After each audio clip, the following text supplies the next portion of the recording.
Using an open triangular bandage, place the apex of the bandage about 2 inches below the base. Fold in half horizontally to make a broad bandage. Fold in half again horizontally to make a narrow bandage. Place both ends of the bandage to meet in the middle. Fold in each side to the center. Fold in the center to make a pressure pad.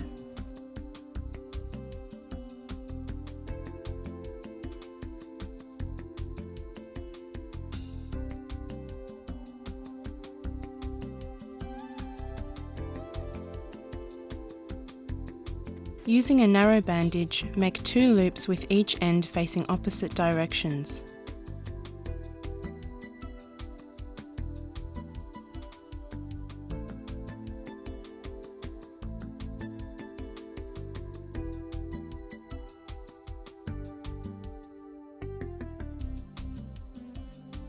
Place hand through both loops and secure around the wrist.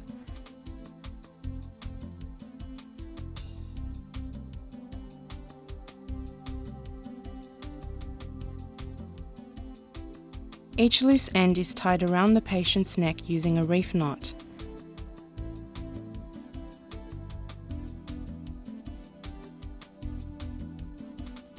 In the case of an arm fracture, keep the arm completely immobilized by tying 2 narrow slings around the injured arm above and below the fracture site and tie under the uninjured arm.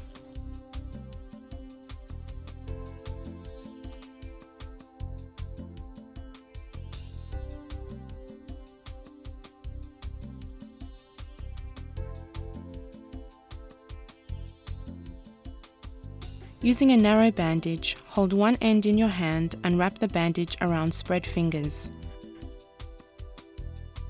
Wrap the tail end of the bandage around the donut to hold it together.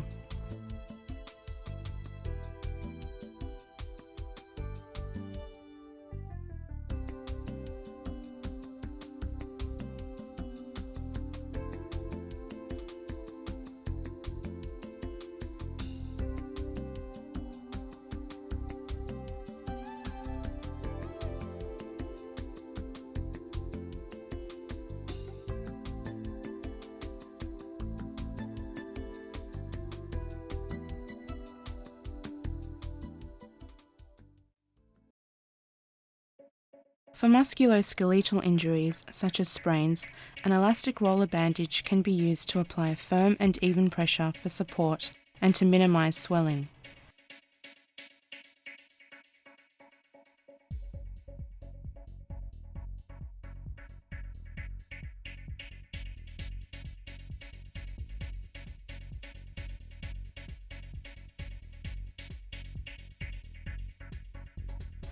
When applying a roller bandage, always be sure that the pressure is even and firm.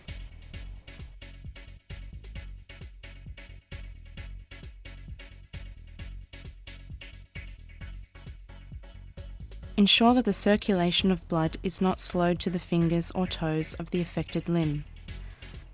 This can be checked by squeezing the tip of the toe or finger and looking for the return of colour to the part.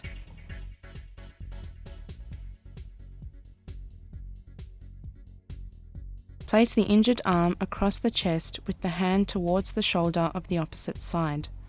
Place a triangular bandage over the injured arm with the apex towards the elbow of the injured limb.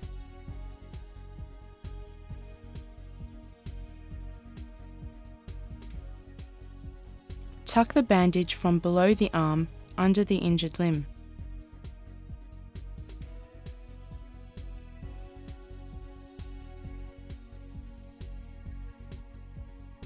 Take the inside edge of the bandage and twist with the outside edge at the elbow.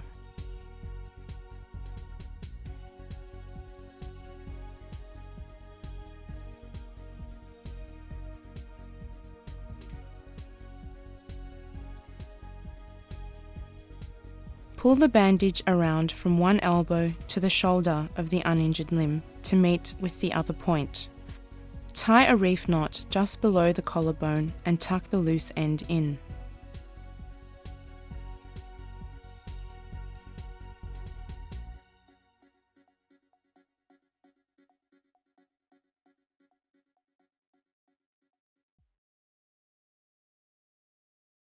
Hold one end of the bandage in each hand.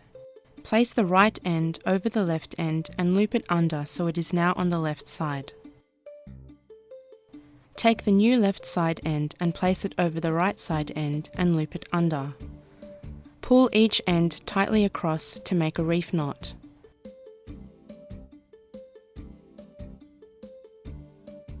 The flat side of the knot should be facing down for comfort.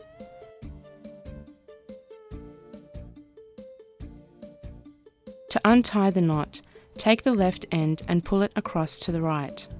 This will loosen the knot, making it easier to remove.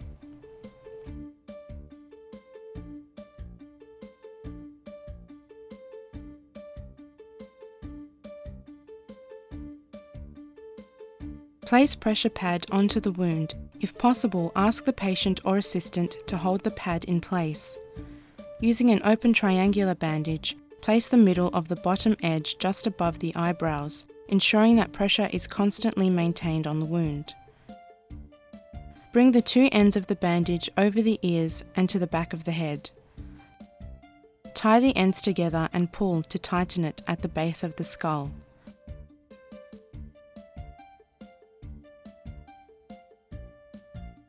Bring the ends to the front and tie a reef knot on the forehead.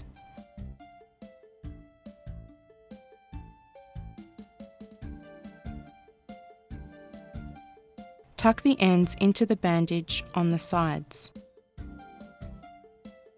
Place one hand on top of the head and by pulling on the excess material under the knot at the back of the neck, the head bandage will tighten and pressure will be maintained on the wound.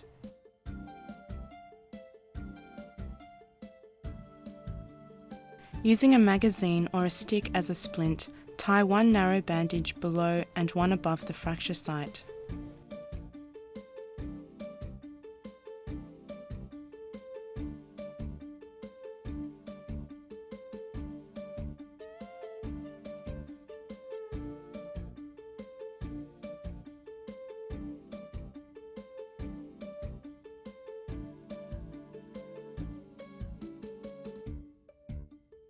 Use an open triangular bandage placed under the injured arm and across the body.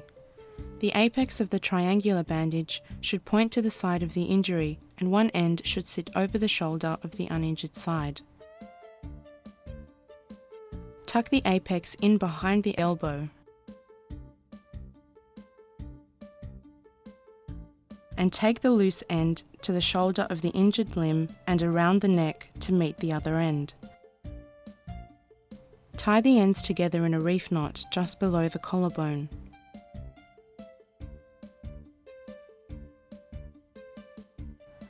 Check circulation in the arm by squeezing the tip of the thumb, looking for the return of colour to the part. A neck brace can be easily made by folding a magazine and wrapping it up in a triangular bandage.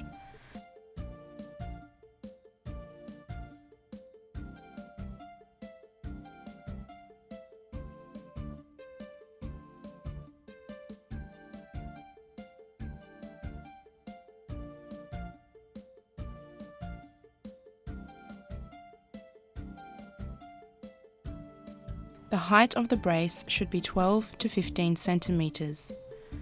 Rub the wrapped magazine around your knee to give it more flexibility.